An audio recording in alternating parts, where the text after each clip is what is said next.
नमस्कार बच्चों, स्वागत है एक बार फिर से आपका अपने YouTube channel pathfinder institute Kanpur में। मैं योगेश राजपूत एक बार फिर से हाजिर हूं आपके बीच कुछ नई समस्याओं और नई धारणाओं के साथ, नए कॉन्सेप्ट के साथ। आइए शुरू करते हैं आज की एक और बेहतरीन क्लास आपके लिए। पर क्लास शुरू करने से पहले एक बार प्रेम से बोलेंगे गणित माता की जय। देखिए, इसके पहले वाली क्लास में हम लोगों ने समांतर श्रेणी के व्यापक पद को जान लिया था। व्यापक पद क्या होता है, उसका फॉर्मूला क्या है, ये सारी बातें हम लोगों ने इसके पहले वाले वीडियो में कर ली थी। आज के इस वीडियो में हम लोग पढ़ने वाले हैं analysis of general term of an AP. मतलब क्या है, किसी भी समांतर श्रेणी के जनरल टर्म का एनालिसिस क्या है, विश्लेषण क्या है। अर्थात अगर किसी समांतर श्रेणी के व्यापक पद को विश्लेषित किया जाए तो क्या क्या इंपॉर्टेंट रिजल्ट्स निकल के आते हैं, यह बात हमें यहां पे बतानी है। तो मैंने कहा, आप जानते क्या हो, सिंस आपको पता है बेटा V है, आपको ये पता है कि Tn बराबर क्या होता है, a plus N minus one into D. किसी भी समांतर श्रेणी का nवां पद ये किसके इक्वल होता है आप जानते हो, आपने लिख दिया। अब मैंने कहा इसको ऐसे भी बेटा लिख सकते हो, कैसे, a प्लस, मैंने कहा मल्टीप्लाई करा लो d का, तो ये आ जाएगा एन डी माइनस का डी। क्लियर। इस बात को हम लोग ऐसे भी लिख दें तो मुझे लगता है कोई दिक्कत नहीं होनी चाहिए, आप ऐसे लिख सकते हो। क्लियर, बिल्कुल लिख सकते हो। अब मैंने ये कहा कि यहां पर लेट कर ले, क्या लेट कर ले, कि जो ये d है, d हमारा यहां पर जो n का कोफिशिएंट है उसे मैंने केवल लेट कर लिया, और जो a माइनस डी था, यानी जो d जो n के साथ नहीं था उसे, यानी a माइनस डी को आपने क्या लेट कर लिया, K2। क्लियर।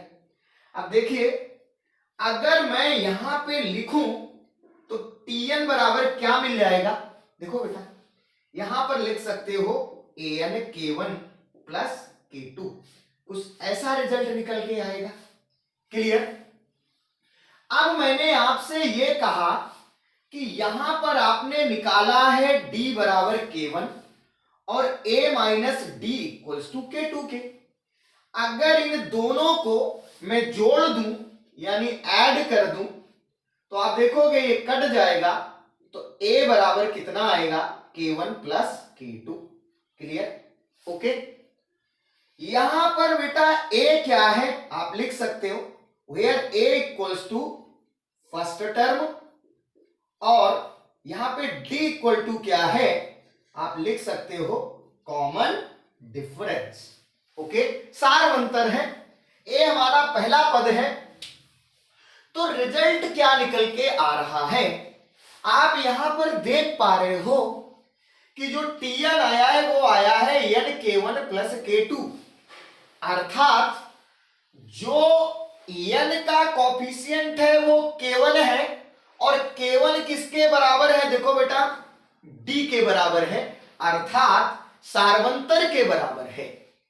कहने का मतलब क्या हुआ कि अगर कोई टर्म्स लीनियर है, यहां पर देखो लीनियर है, n की एक घात है, रैखिक समीकरण है, Tn बराबर n K1 प्लस K2, तो यहां आप देख रहे हो कि जो n का कोफिशिएंट है वो सारवंतर के बराबर है, और अगर इन दोनों को ऐड करें तो देखिए इन दोनों को यानी K1 और K2 को ऐड करें तो आपके पास वो क्या मिल रहा है, फर्स्ट टर्म के इक्वल मिल रहा है। क्लियर। उम्मीद करता हूं ये बात आप समझ पाए होंगे। मैंने क्या कहा है कि ये जो आपके पास Tn मिल रहा है, इसमें जो आपका फॉर्मेट बना है वो लीनियर बना है, और लीनियर बना है इस वजह से आप कह रहे हो कि जो n का गुणांक होगा वो सारवंतर के बराबर होगा। n के गुणांक और जो कांस्टेंट का योग है वो किसके बराबर हो रहा है, प्रथम पद के बराबर। चलिए इसको एक एग्जांपल से समझते हैं, तो आप देखिएगा पूरी बात अच्छे ढंग से समझ पाओगे। मैंने कहा भैया एक Tn दिया गया था equals to 3n plus 5k, ऐसे दिया गया किसी समांतर श्रेणी का। अब ये n के पदों में एक रैखिक है, एक घातीय है, जो बात यहां पर मैं कह रहा था। तो यहां देखिए मैंने कहा इसका प्रथम पद और सारवंतर ज्ञात करो। क्लियर, जाहिर सी बात है, अभी मैंने क्या कहा था कि जो n का गुणांक है, देखिए n का गुणांक यहाँ k1 है और k1 किसके बराबर है, सारवंतर के बराबर। तो आप कह सकते हो जो n का गुणांक होगा वो हमारा सारवंतर होगा। और आपने कहा n का गुणांक और जो कांस्टेंट था उनका योग देखिए किसके बराबर है, प्रथम पद के बराबर है। यानी इसका मैं अगर सारवंतर पूछूं यानी कॉमन डिफरेंस पूछूं तो इसका कॉमन डिफरेंस आप बता सकते हो बेटा किसके इक्वल है, बोलो। कॉमन डिफरेंस होगा, आप कह देंगे n का जो कोएफिशिएंट है, n का जो गुणांक है वो कितना है बेटा, 3 है। क्लियर, यानी d का मान यहां पर कितना है, 3 है। ओके, और मैं अगर पूछूं कि भैया इसका प्रथम पद क्या है, फर्स्ट टर्म की बात करूं तो आपने कहा था कि n का जो गुणांक है और जो कांस्टेंट है उनका सम, तो 3 और 5 का सम किया जाए तो कितना हो जाएगा बेटा, 8। यानी इसका फर्स्ट टर्म a बराबर कितना आ जाएगा, 8। क्लियर, और किसी भी श्रेणी का जो कि समांतर श्रेणी है उसका प्रथम पद पता चल जाए, सारवंतर पता चल जाए, तो कोई भी टर्म आप उसका निकाल सकते हो। ऐसी बात आप पहले से जानते हो। तो मैंने पूरे एनालिसिस में बताया क्या, पूरे एनालिसिस में यह बताने की कोशिश की गई है कि जो आपके पास Tn टर्म्स होता है, nवां पद होता है किसी समांतर श्रेणी का और वो लीनियर है, एक घातीय है, यानी n का पावर 1 है, तो वो सदैव क्या बनाएगा, एक समांतर श्रेणी बनाएगा। दूसरी बात, जो लीनियर टर्म होगा उसमें जो n का गुणांक होगा वो सारवंतर के बराबर, n के गुणांक और अचर पद का योग प्रथम पद के बराबर होता है। ऐसी बात यहां इसके Tn के एनालिसिस में बताने की कोशिश की गई है। तो मैंने कहा इसके एनालिसिस में क्या क्या इंपॉर्टेंट बातें निकल के आई उसे हम समझ लेते हैं। एक बार पुनः कहेंगे, मैंने कुछ नहीं किया है, Tn टर्म्स लिखा है, d का मल्टीप्लाई कराया है और इसके बाद d को k1 माना है, a माइनस d को k2 माना है। एक आप देखोगे Tn टर्म्स निकल के आएगा और उसमें देख पा रहे हो कि वो एक रेखिक यानी n की एक घात में समीकरण निकलता है और वो समीकरण ये बताता है कि n का जो गुणांक है वो सारवंतर के बराबर और जो n का गुणांक और अचर पद का गुणांक है वो प्रथम पद के इक्वल होता है। और कोई भी अगर एक घातीय आपके पास रैखिक समीकरण है n के पदों में तो वो सदैव क्या बनाएगा, एक समांतर श्रेणी बनाएगा, यानी अरिथमेटिक प्रोग्रेशन बनाएगा। क्लियर, तो आइए इसको एक बार आप लोग स्क्रीनशॉट ले लो और इसकी जो इंपॉर्टेंट बातें हैं वो लिख ली जाएं। ठीक है, चलिए भैया लिख लेंगे। ओके, तो आप यहां पे देख पा रहे हो कि इसका एनालिसिस किया और इसके एनालिसिस से कुछ रिजल्ट्स निकल के आए जो कि इंपॉर्टेंट है आपकी परीक्षा की दृष्टिकोण से। तो मैंने कहा क्या निकला, आप कह सकते हो कि अगर कोई भी एक्सप्रेशन लीनियर दिया गया है तो वो सदैव क्या बनाएगा, एक समांतर श्रेणी बनाएगा। तो लिख देंगे any term which is linear that is the power of n। Linear का मतलब क्या है, the power of n is 1। n की घात कितनी होनी चाहिए, 1 होनी चाहिए। Clear, always forms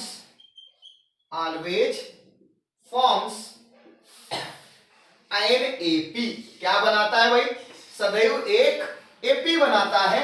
for example, अगर मैं एग्जाम्पल की बात करूं बेटा तो आप लिख सकते हो, जैसे मुझे Tn बराबर दे दिया गया a प्लस bn। क्लियर, तो जाहिर सी बात है यहां पर n का घात एक है तो ये हमेशा क्या बनाएगा, बोलो एपी बनाएगा। ठीक है, अगर मैं कहूं कि ये क्या बना रहा है, आप कह दोगे एपी क्यों बना रहा है, क्योंकि यहाँ पे n का घात कितना है, एक है। क्लियर, ऐसी बात आपने लिखी है। दूसरी बात आपने क्या कहा कि जो n का कॉफिशिएंट होता है वो किसके बराबर होता है, सार्वंतर के बराबर होता है। और तो ये भी बात आप लिख लेंगे, द कॉफिशिएंट ऑफ an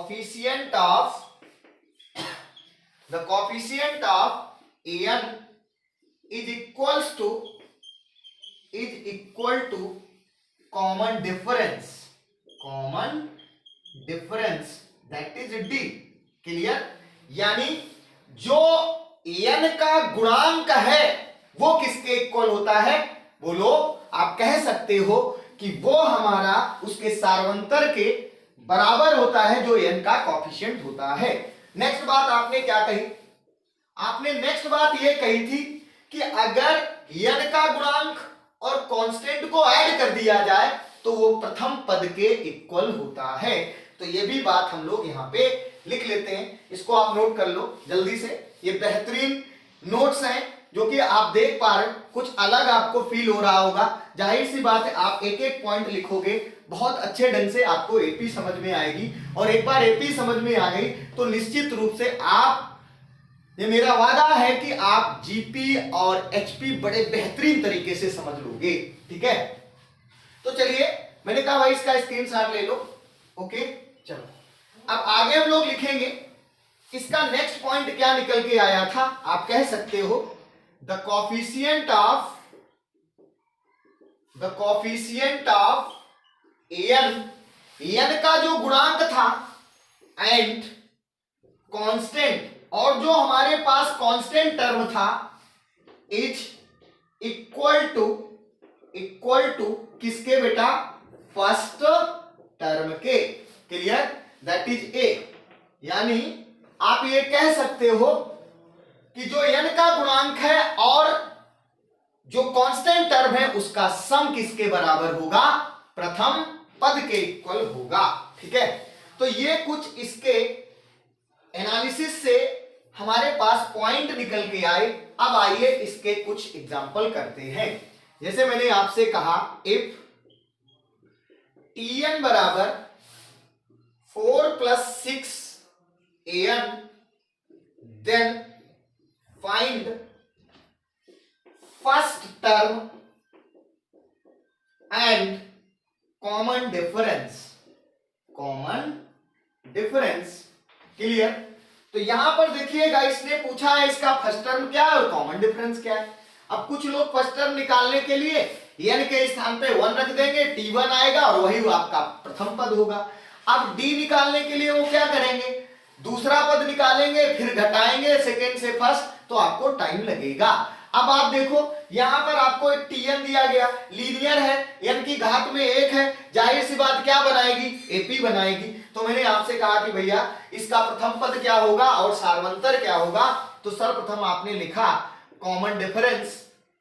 और एनालिसिस में आपने क्या पढ़ा था कि जो n का गुणांक है वही आपका कॉमन डिफरेंस है, यानी इसका कॉमन डिफरेंस d का मान कितना आएगा, 6। क्लियर, अब मैंने फर्स्ट टर्म की बात करी तो बेटा फर्स्ट टर्म क्या होगा, और एनालिसिस में आपने पढ़ा था कि first term that is a equals to क्या, जो n का गुणांक है वो और जो हमारे पास कांस्टेंट है उसका सम। आपने लिखा था कि अगर n का गुणांक और जो कांस्टेंट है उसको ऐड कर दिया जाए तो प्रथम पद होता है, तो जाहिर सी बात इसका क्या मान आएगा, 4 + 6 दैट इज 10। ओके, समझ गए होंगे। तो आपके पास फर्स्ट टर्म भी निकल आया और कॉमन डिफरेंस भी निकल आया। इसका कॉमन डिफरेंस कितना आया, 6 के, और प्रथम पद किसके इक्वल आया, 10 के। ओके, उम्मीद करता हूं ये बात आप अच्छे ढंग से समझ पाए होंगे। क्लियर, चलिए इसको नोट कर लो भैया।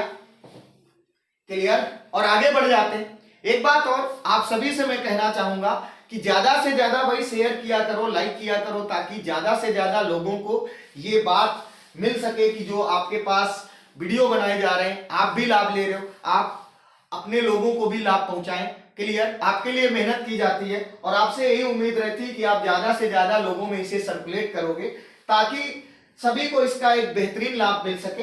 तो मैंने कहा चलिए एक और एग्जांपल ले लेते हैं, ठीक है। चलिए एक एग्जांपल और लेते हैं इसी टाइप का और कहते हैं भैया कि वो कैसी श्रेणी है और उसका फर्स्ट टर्म और कॉमन डिफरेंस क्या है। अभी मैंने आपसे कहा इफ Tn बराबर 2 + 3n then find the nature of the series and also find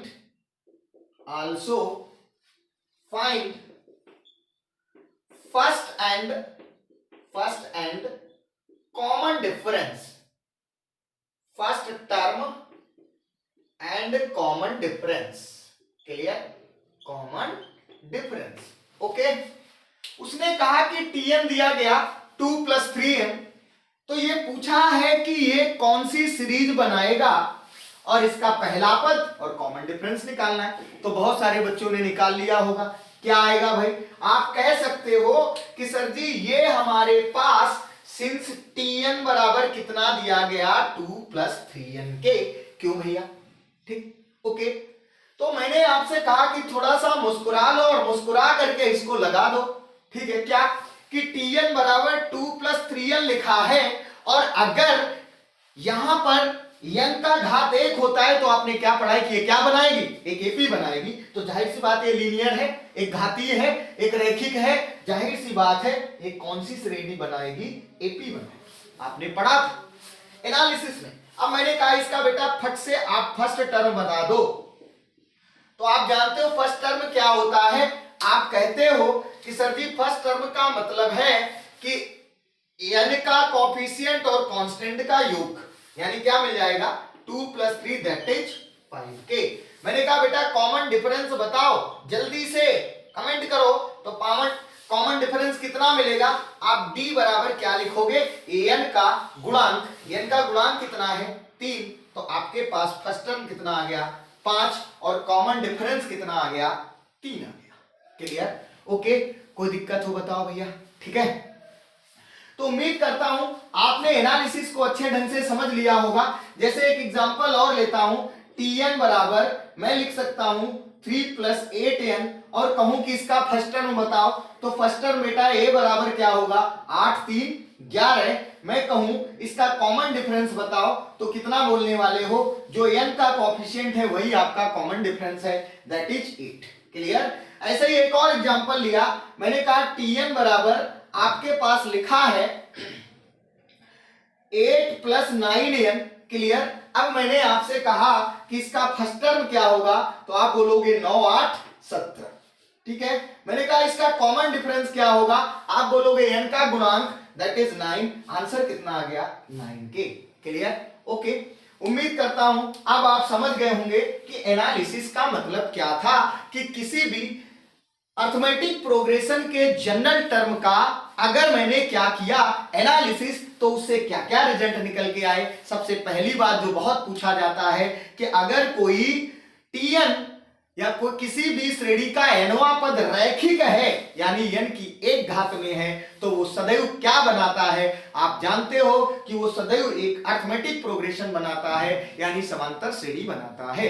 दूसरी बात, जो Tn होता है उसके Tn के n का गुणांक उसके सार्वंतर के बराबर और n के गुणांक तथा कांस्टेंट का योग प्रथम पद के बराबर होता है। यह भी आपने रिजल्ट में निकाला था। उम्मीद करता हूं ये बात आप अच्छे ढंग से समझ गए होंगे। तो आइए अब बढ़ जाते हैं आगे की ओर, ठीक है। चलिए एक इसको नोट करते रहा करो भैया। अब मैंने आपसे कहा कि जब ये बात आप समझ जाते हो कि किसी भी समांतर श्रेणी का Tn टर्म्स पता है, तो उसके प्रथम पद और सार्वंतर को कैसे ज्ञात किया जाए, तो नेक्स्ट हमारे पास आता है एक और एनालिसिस।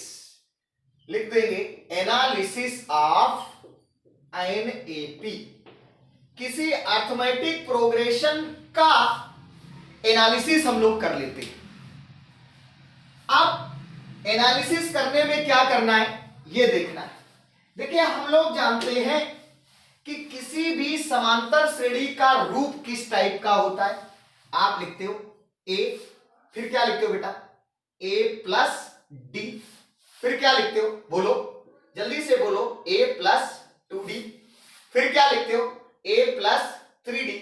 ऐसे करते करते करते आप कहां तक जाते हो बोलो बेटा, tn तक जाते हो, यानी a plus N minus 1 into D तक जाते हो।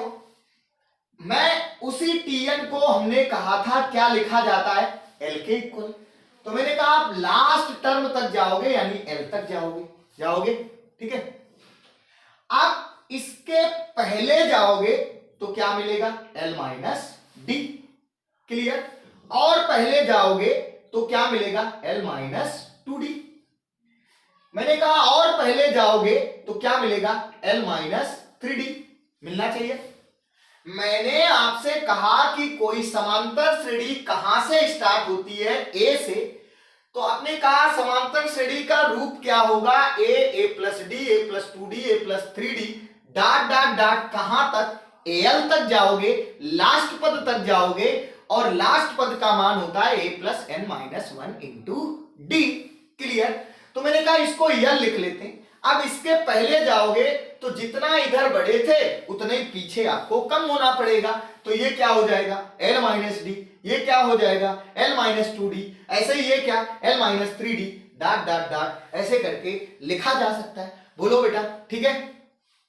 अब देखिएगा मैंने कहा कि अगर मैं इनका और इनका सम करूं, क्या किया, पहला टर्म और लास्ट पद का सम करूं तो देखिए क्या मिल जाएगा बेटा, a प्लस मिलेगा, ठीक है। मैंने प्रथम पद और लास्ट पद को ऐड कर लिया किसी भी समांतर श्रेणी के, क्लियर। अब मैंने कहा प्रथम पद का, यहां पर इस श्रेणी का दूसरा पद और यहां से लास्ट से दूसरा पद, क्लियर। मैंने क्या कहा, इसी श्रेणी में हमने कहा दूसरा पद और यहां पर लास्ट से दूसरा पद, मतलब शुरुआत से दूसरा पद और लास्ट से दूसरा पद, इसको जोड़ा। अब जब इसको जोड़ोगे तो देखिए d और d दोनों कट के, यानी यहां पर क्या मिलेगा, a plus D plus L minus D बराबर, अब देखिए डी डी कट जाएगा, फिर से क्या मिल जाएगा, a प्लस एल मिलेगा कि नहीं। फिर मैंने कहा कि सिमिलरली इसी प्रकार मैंने क्या किया, इस श्रेणी के शुरुआत से तीसरा पद और अंत से तीसरे पद को जोड़ा। मैंने क्या किया कि जो दी गई श्रेणी है समांतर श्रेणी, उसके शुरुआत से तीसरा पद और अंत से तीसरे पद को जोड़ा। तो देखिए फिर क्या मिलेगा, a plus 2d plus l minus 2d। अब देखो जैसे ये 2d कट गया, यहां पे dd कटा था, तो ये वैल्यू बेटा क्या आ गई, a प्लस आ गई, ठीक। सिमिलरली मैंने कहा शुरुआत से चौथा पद और अंत से चौथा पद, क्लियर। तो यहां पर इनका एडिशन निकालो, a plus 3d plus l minus 3d। अभी ये दोनों कट गए, कितना मिल गया, a प्लस, क्लियर। तो यहां पे आप कुछ रिजल्ट देख रहे हैं, क्या रिजल्ट मिल रहा है, आप देख पा रहे हो कि जो हमारे पास समांतर श्रेणी दी गई है, उस समांतर श्रेणी के शुरुआत और अंत से समदूरस्थ पदों का जो योग है, मैंने क्या कहा, शुरुआत और अंत से समदूरस्थ पदों का जो योग आ रहा है वो किसके इक्वल आ रहा है, हमेशा देखो a plus L, A plus L, A plus L, A plus L, अर्थात प्रथम पद और लास्ट पद के योग के बराबर। यानी मैंने आपसे क्या कहा कि अगर कोई समांतर श्रेणी है तो उस समांतर श्रेणी के शुरुआत और अंत से समदूरस्थ पदों का जो योग बेटा आता है वो सदैव समान आता है और उसका मान प्रथम पद और अंतिम पद के योग के बराबर होता है। जैसे अगर मैं एक छोटा सा यहां पर एग्जांपल लूं, फॉर एग्जाम्पल, और इसी बात को समझने की कोशिश करूं तो मैंने कहा जैसे एक सीरीज दी गई 2, 4, 6, 8, 10, 12, 14। क्लियर? आप देख पा रहे हो सीरीज कैसी लिखी हुई है, समांतर श्रेणी में है, क्योंकि इसमें कॉमन डिफरेंस सभी में बराबर जा रहा है। अब मैंने कहा इसका प्रथम और अंतिम पद जोड़ो, देखो कितना हो गया 16। मैंने कहा समदूरस्थ पद, यानी अगर ये शुरू से दूसरा पद है तो अंत से दूसरा पद जोड़ो, तो ये 4 और 12 देखो कितना हो गया, 12 4 16। यहां पर देखो शुरुआत, बोलो 6 और 10 16। अब देखिए यहां 8 बचा, तो शुरू से भी 8 है और लास्ट से भी क्या है 8, तो 8 + 8 बराबर क्या हो गया 16। Clear?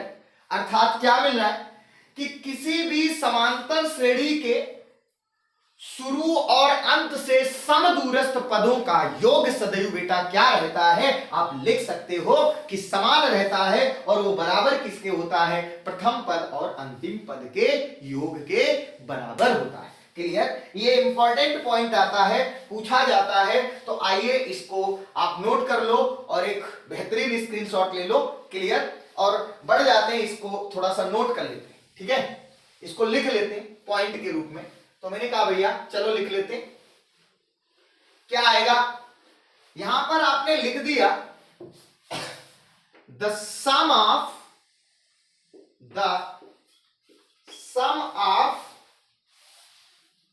Equidistant term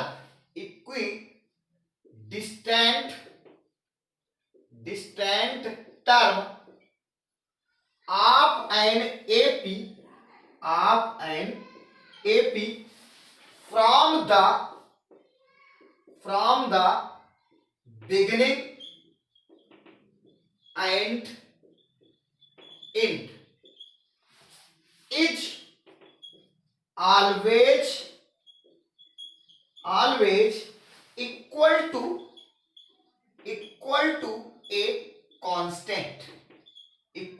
a constant, that is a plus l, means first term plus last term। Okay, समझ गया ना?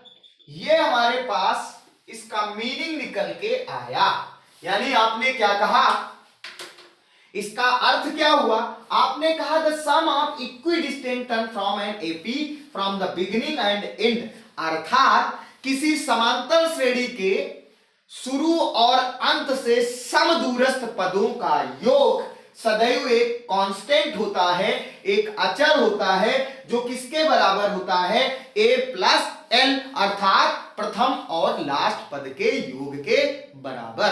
क्लियर? उम्मीद करता हूं ये बात आप समझ गए होंगे। ठीक है, चलिए आइए, मैंने कहा इससे रिलेटेड कुछ एग्जांपल करें और देखते हैं कि क्या ऐसा होता है। क्लियर?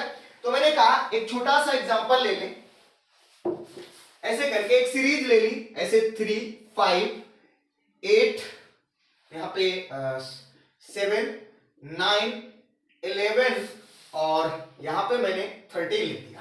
ठीक है, 3, 5, 7, 9, 11, 13। आप देख रहे हो कौन सी श्रेणी है, AP में लिखा है, जरा इनको ऐड करो, समदूरस्थ पद ले रहे हैं, यहां से लास्ट तो अंत से लास्ट। ठीक, ऐड किया, कितना मिला, 16 मिला। ठीक, प्रथम से दूसरा पद यानी शुरुआत से दूसरा पद तो अंत से दूसरा पद, यही समदूरस्थ होते हैं। क्लियर? तो 11, 5, 16। अब देखिए 9, 7, 16, शुरू से तीसरा पद, अंत से तीसरा पद। क्लियर? मिल गया, अर्थात सभी में कांस्टेंट आ रहा है, किसके इक्वल आ रहा है, 16 के, जो किसके इक्वल है, प्रथम पद और अंतिम पद के योग के बराबर। एक और लेते हैं, ऐसे ही मैंने कहा भाई ऐसे लिख लो, यहां पे लिख दिया 1, 5, 9, 13 और 17, मैंने कहा 21। क्लियर? अब देखो यहां पर इसको जोड़ो, कितना मिलेगा, देखो 22 मिला, 21 और 1। मैंने कहा इसको और इसको जोड़ो, देखिए कितना मिलेगा, 22 मिलेगा। मैंने कहा आप इसको और इसको जोड़ो, देखिए कितना मिल रहा है, आपका 22 मिल रहा है। अर्थात आप देख पा रहे हो कि जो समांतर श्रेणी बन रही है उसके समदूरस्थ पदों का योग सदैव समान आ रहा है, एक कांस्टेंट के बराबर आ रहा है। एक और एग्जांपल लिख लेते हैं ऐसे ही करके। मैंने कहा भाई ऐसे करके लिख लो 3 6 9 15, ठीक है, 18 और ऐसे 21 और 24 ये दिया गया।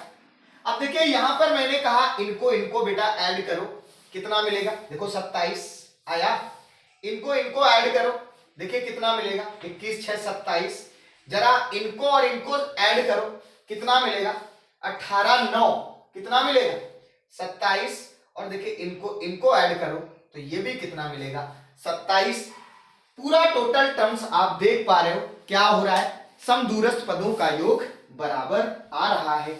यही प्रॉपर्टी होती है किसकी, किसी भी समांतर श्रेणी की। क्लियर? उम्मीद करता हूं कि अब आप समझ गए होंगे कि यहां पे हमारे पास जो समदूरस्थ पदों का मीनिंग था वो क्या था। क्लियर? तो उम्मीद करता हूं कि आपने आज के दिन एनालिसिस किया टीएन टर्म्स का और एपी को एनालाइज किया तो कुछ महत्वपूर्ण रिजल्ट निकल के आए जो कि एग्जाम की दृष्टिकोण से बहुत ही महत्वपूर्ण है। तो आज की इस क्लास में इतना ही और मिलते हैं आगे की क्लास में। और आगे की क्लास में हम लोग इसी से रिलेटेड कुछ और बेहतरीन क्वेश्चंस जो कि एनडीए के एग्जाम में पूछा गया क्वेश्चन है उसे हम लोग करने वाले हैं। तब तक के लिए आपसे बोलेंगे नमस्कार, बाय बाय।